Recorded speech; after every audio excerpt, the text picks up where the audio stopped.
وكل ضلالة في النار ثم أما بعد أمة الإسلام لقد كانت الدعوة إلى مكارم الأخلاق من أهم المقاصد بعثه النبي صلى الله عليه وسلم ففي مسند الإمام أحمد بسند صحيح قال رسول الله صلى الله عليه وسلم إنما بعثت لأتمم صالح الأخلاق وحسن الخلق يا عباد الله والحسن الخلق والإيمان متلازمان.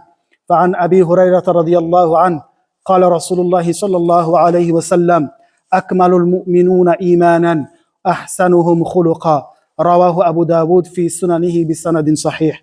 فالإيمان عباد الله يعظم ويكمل بحسن الأخلاق وكمالها، وحسن الخلق يا أيها الإخوة الكرام يثقل الموازين ويزيد في الإيمان العبد حتى يصل إلى مراتب الكمال. ومن الأخلاق الفاضلة التي قرنت بالإيمان خلق الحياة، فإذا رفع الحياة يا عباد الله عن الإحسان نقص إيمانه بقدر ذلك. وفي مستدرك الحاكم بسند صحيح عن ابن عمر رضي الله عنهما قال النبي صلى الله عليه وسلم الحياء والإيمان قرنا جميعا فإذا رفع أحدهما رفع الآخر. وبين صلى الله عليه وسلم مزية للحياء عن سائر الأخلاق. قال النبي صلى الله عليه وسلم إن لكل دين خلقا وخلق الإسلام الحياء. My respected brothers and sisters, I'm going to go a bit strong in this speech because I think it's very much needed. The reason being is because many of our youth and many of our elders are very confused. We live a life of confusion, and sometimes we don't dare to question the reason why we're confused. You'll realize one thing, that the Sharia al-Islamiyah has come for certain reasons. One of the biggest objectives of Sharia al-Islamiyah is to preserve your intellect. Let me say that again. One of the objectives of Sharia al-Islamiyah is to preserve your intellect and your intelligence. When your intellect goes away, there's nothing to enjoy anymore. People are not going to give you no importance. People may have so much wealth, so much money, so much assets, but that person may not be intelligent. That person doesn't know what to do in certain scenarios. He falls into so much problems. The reason being is because of his ignorance. Another reason, one of the maqasid of the Sharia, one of the objectives of the Sharia is to preserve one's honor. And this is the iman that we have. Iman and al-haya comes together. Mutalaziman. With iman, it needs modesty. It needs humbleness. It needs a good understanding. Islam is not an Islam of hype. You know, the night hype that you talk about. In the morning, you have nothing. Islam is not a deen of al-hype. It's not a deen that you give strong speech and beautiful speech, and then there's nothing goes on later on. This is not the deen that Rasulullah ﷺ has taught us. The reason being, this Islam will always going to exist and cease to exist is because of its understanding, because of the very Quran al-Karim that we have today. There's a very strong statement that has been said by one of the tabi'een, as he has said that يَعْرَفُ الْحَقِّ سَتَعْرِفْ أَهْلَهُ وَالْحَقُّ لَا يُعْرَفُ بِرِجَالٍ. He said, know the truth and you know the people of the truth. For indeed, truth is not known by men. Let me say that again. يَعْرَفُ الْحَقِّ سَتَعْرِفْ أَهْلَهُ. Know the truth and you know the people of the truth. فَالْحَقُّ لَا يُعْرَفُ بِرِجَالٍ. Meaning, a man cannot be the truth. A man cannot say that I claim divinity, I claim certain powers, I have certain knowledge that you don't have, that the whole world doesn't have. I can only receive it. This is a very wrong concept that I'm gonna explain to you. Because upon us is to embark upon Iman, embark upon searching the truth, that is al-Islam. It is upon the Muslim to search for the truth. And when someone says, after many years has passed by, someone claims that, you know what, I am the truth, which many so-called pious men and people of knowledge may claim, that I am the truth. Follow me and the guidance is there.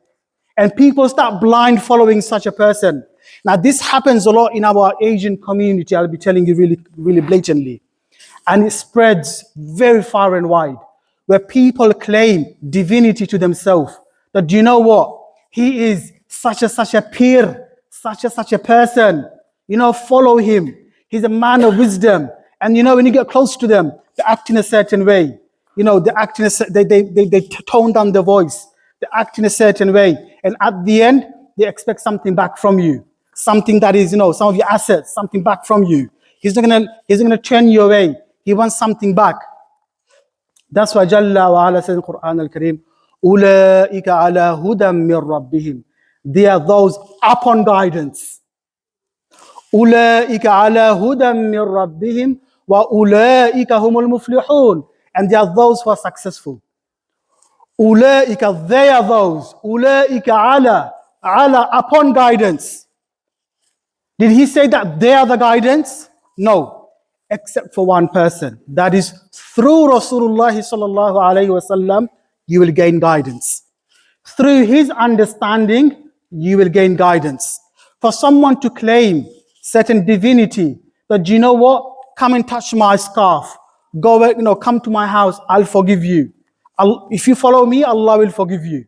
This is nothing but bid'ah and khurafat that has come and very much widespread in our community. Brothers and sisters, despite saying all of that, we have to also understand who we go to when it comes to understanding of your deen. You have to go to a reliable scholar, a reliable alim to understand your deen. The reason being why I say that is because when someone says Qala Allah and wa Qala Rasul, you have to take it from him. This is something that is established in our deen. When someone uses a lot of verses of Quran al-Kareem, when someone uses a lot of hadith from the Sunnah that is authentic, then you take it from him. Now, someone may recite or someone may say certain hadith that maybe not be as authentic, but when it comes to encouraging, when it comes to the certain deeds that you do, it is okay for the alim to say certain hadith. But the problem comes in is when they start taking knowledge from the wrong people. I'm going to come there in a bit. One of the reasons why you take from the reliable scholar and the reliable person, because he will give you the right answer. Why I'm saying this is because, unfortunately, many of us, what we fall into is we take knowledge from the wrong people. We start taking knowledge from the wrong people. Now, what happens when you have certain issues that comes up? A person may not go out searching for the right people. What he will do or what she will do, they start confiding towards the wrong people. And this is how many people are being misled. Now, an alim will recite, number one, he will recite and he will explain a lot of issues with Quran and Hadith. Now, this is a principle that you have to take. An alim, when he recites a lot of Hadith and Quran al-Kareem, فَإِنَّهُ عَلَى الصَّوَابِ, then he's up on the truth. In a basic form. Because he's not saying it from his own opinion, right? He's not saying it from his own opinion. But what we do, we go to the elderly people for knowledge. When certain circumstances, certain situations, better to take it from the akabir, from the asagir, from the big rather than from the small. This is something that we all have to strive for, and rather than taking it from the young people. Brothers and sisters, an alim will not disrupt the unity of the Muslims. An alim will not make a big fuss out of trivial matters. He will not make a big fuss out of small matters. An alim will always going to try to educate the Muslimin. This is his main objective. A scholar will always going to try to educate the Muslimin in general. An alim is someone who is very much focused in educating the Muslimin. This is how you know who is an alim. An alim may have a business. An alim may have a normal job. It's not a problem. But his position never changes. For this reason, why I said, إِعْرَفُ الْحَقِّ سَتَعْرِفْ أَهْلَهُ. Meaning you go out searching for the truth. Many of us, we haven't yet met who the big scholars are. What we tend to do, we stick with the smaller ones. We stick with the younger ones in our community, which is fine. But it is upon the Muslimun also to look for the bigger ones, to look for the knowledgeable ulama, knowledgeable people of knowledge. My brothers and sisters, Allah Azza wa Jal, He says, Quran al-Kareem, Inna hadha sirati mustaqiman, fattabi'u. For indeed, this is my path. Fattabi'u, follow it. Wala tattabi'u subula, and don't follow different pathway. Don't follow different pathway. فَتَفَرَّقَ بِكُمْ عَنْ سَبِيلِ, so that you may be deluding yourself, misguiding yourself from the true path. إِنَّ هَذَا صِرَاطِي, my path, Allah Azza wa Jal's path. How would we know this? How would we understand whose path you're upon? This is none other but understanding the tafsir, understanding the ulama, what they are saying in regarding to the book of Allah Azza wa Jal. It's a principle that we embed all of us together. When someone gets confused, don't go to a non-Muslim friend. Don't do that. Don't go to a non-Muslim friend. Don't go to your colleague to understand your issues. When you have family matters, don't go to your colleague. Understand it from the Quranic perspective. Understand it from what Allah Azza wa Jal wants from me.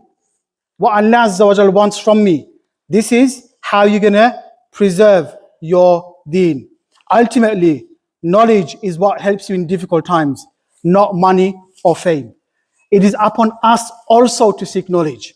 It is upon us as Muslimun, those who are able to read and write, those who are literate, to learn and embark upon understanding your deen. Everyone has access to internet. Everyone has access to PDF files, which has beautiful knowledge. But people, unfortunately, they don't want us to do this. They're busy spending their time in social media. Subhanallah, an average person can spend more than 2 hours, 3 hours a day in social media. This is something that the statistics have said. But when it comes to understanding the book of Allah Azza wa Jal, when it comes to understanding your deen, many of us don't want to even give 5 minutes to 10 minutes. This is the situation that we have come into. Ultimately, especially knowledge of your deen and knowledge of Allah Azza wa Jal. Also, seeking knowledge is farda ayn upon every Muslim who is able to read and write. And if one is finding it hard to read and write, upon him to learn how to read and write. Okay, this is something that we all have to adhere, that we all have to embark upon and start doing. For many of us, yes, we have issues in reading. You'll be really amazed to find out how many people actually don't read and write. It happens in our community. Many of our elders, they used to know how to read and write, but because life became busy, they couldn't hold the books. Waking up in the morning, going to work, fending for your children. And many of us, we start holding the opinion, I'm going to let my son learn. This misconception. I'm going to educate my son, I'm going to educate my children, but I'm going to remain ignorant. There's a principle, there is an understanding out there where many Muslims are adopting. But do you know what? I couldn't learn, I couldn't study, I couldn't read and write, I'm going to make my son an alim. That's also a misconception in our community. But Allah Azza wa Jalla has given everyone the ability. Allah Azza wa Jalla has given everyone the intellect to learn how to read and write. Allah Azza wa Jalla has given everyone the ability, especially in the country that we live in, where it pushes, where it worships education. Where it in fact worships education. For someone to say, I'm not going to learn, I'm not going to understand my deen, this is something that is a very big, that's a very, very bad misconception or very unhelpful understanding that he's going to be living in his life. Brothers and sisters, also avoiding misguidance and taking knowledge and not taking knowledge from the young, ignorant Muslim among us who talks about the deen or share misinformation about life and how to live life, especially those on social media platform. Yes, especially those in the social media platform. Many of us, unfortunately, we start taking knowledge from them, and that many a time actually happens from our younger sisters, our mothers, our sisters, our wives. That's what they do. They start taking knowledge and understanding or a whole manhaj, a whole methodology. They will take it from that person. But they don't realize the fact that your wives, your sisters, your daughters, your niece, your nephews, they are being misled by those type of social medias. Brothers, this is like a crisis that is going on in in the world globally. But it is fine to go to social media in the right platform. I'm not saying no. No one, obviously, this is something that doesn't make sense. But for someone to start taking knowledge,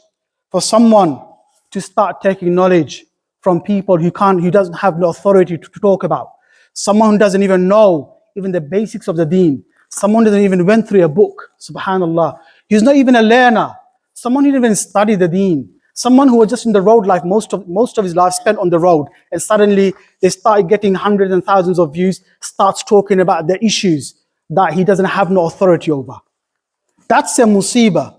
This is something Allah Azza wa Jal very much dislikes. Certain issues, you have to leave it to the ulama. Right? You will agree with me with this. Many issues, you have to leave it to the ulama. Let them talk about it. You go back to the ulul amr. You go back to the people of knowledge. You cannot talk about these matters. You can give some opinion. You can talk about something, but you can't go delve yourself so much in that you have suddenly become that person teaching about these certain masail. أقول قولي هذا نستغفر الله لي ولكم وسائر المسلمين من كل ذنب إنه هو البر الرحيم.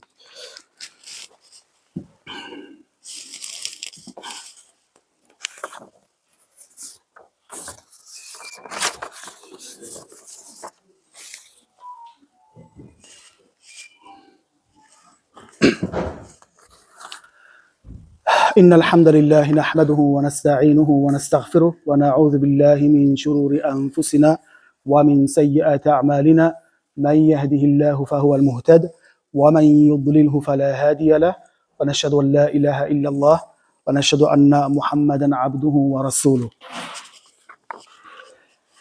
Brothers and sisters, social media, because of social media, we see a high rise of marriage breaking. We see a high rise among young couples going through divorce.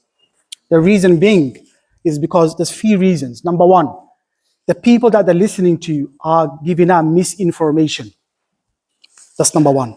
Number two, our sisters are connecting with the wrong people, whether it be male or a female. Whether it be male or a female, they're connecting themselves with the wrong people. And the marriage that lasted for 10 years, 15 years, 20 years, they start taking knowledge from the lady or a man who's not even married. Can you imagine the musibah? Can you imagine the musibah that person is going through? Someone who has had a beautiful matrimonial life with his spouse and have beautiful children, that such a lady starts going into social media platform and talks to the right person, and him or that person doesn't understand the whole dynamics of the relationship, because obviously he's only taking one side. He hasn't listened to the other side yet. And then she shouts out divorce. She wants khula. Yes, that's a very high, that's becoming nearly every single day thing. It's something that we deal in our firm regularly, where people, where we tell them, where are you getting those information from? I say, oh, I've spoken to someone about it. I said, so they know about your matrimony, your private life.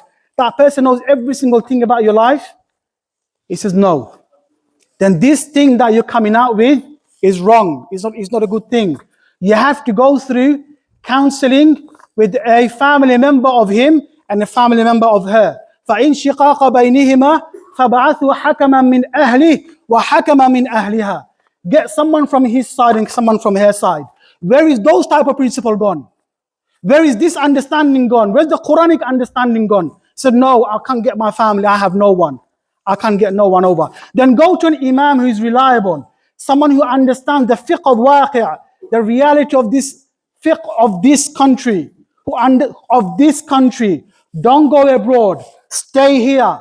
Understand it from the ulama, from this country. Go to them. Don't go to the social media people, and don't start taking advice and whole manhaj, whole methodology that is nothing upon but misguidance. Brothers and sisters, because of social media, people are losing respect. People are losing respect of each other's opinion. Nothing but slandering is going on. Children are learning information that isn't in their age and luring themselves into online bullying. Many of our young youth, many of our young children, they talk when they go to PS, when they go to certain websites. They are talking to the wrong individual. They're talking to the wrong person.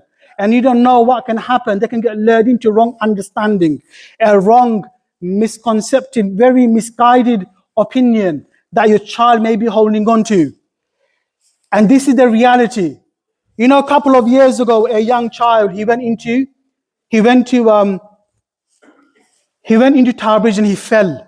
May Allah Azza wa Jalla forgive him. He died as he drowned in the water Thames, and he drowned. That happened a couple of years ago. I met up with the father in one Ramadan. I think that was last Ramadan. I had a chat with him. He said, you know, my son was talking to someone I don't even know. You know, he was talking to someone about it. You know, taking wrong information. Young child, billahi alayk. He was going to school. Obviously, the child was going through some health issues. He wasn't liking the fact that he had to go to hospital every other day. Most of his life went through illnesses. You know, he's going through his own personal health issues. Young child, billahi alayk, little boy. He came out of the bus. He decided to fall off from take his life away. This is cheating. This is not allowed. This is something that we have to teach our children. That when you have issues, talk to me. You know, open that thing up for them. Teach your mothers to be more empathic towards the children. Sometimes they don't even know. Teach your sisters who are mothers. Teach your wives. Teach yourself that son, nephew, my wife as well, your wife. If you have anything that's going on in your life, tell me about it. Be empathic. Be that good human, that good listener. One of the biggest problems we face in our family is that husbands are not good listeners. You know, you tell them something, they shut you off. They don't want to listen to their wife. Then the wife shuts her own husband off for many years on end. That's the reason why they go to online. You know, they go to online because they're finding comfort. They're finding ease with the next man. With the next man. Where's the ghira gone? Where's the ghira? Where's the protective jealousy gone? Us men allowing our woman to go on free mix and talk with another male. And because you are not man enough, now your wife, now your relationship is breaking away. It's breaking away. Because she doesn't want to talk to you anymore. Because you have shut that door long time ago. Yes. But your wives, our wives, they go through problems. Our daughters, they go through problems. Those who have teenagers, you'll understand it very well. They go through their own issue. But if you don't keep them beside you and love them purely because you're the father, because you're her husband, then it is upon us to blame. Many of the issues that men come is because of their own fault. مِمَّا كَسَبَتْ أَيْدِيهِمْ. With their own hands that they have come with the problem. Billahi alayk. If you want to save your marriage, if you want to save your children, if you want to save yourself, then remove yourself from the social media that is harming you. Take people of knowledge for guidance.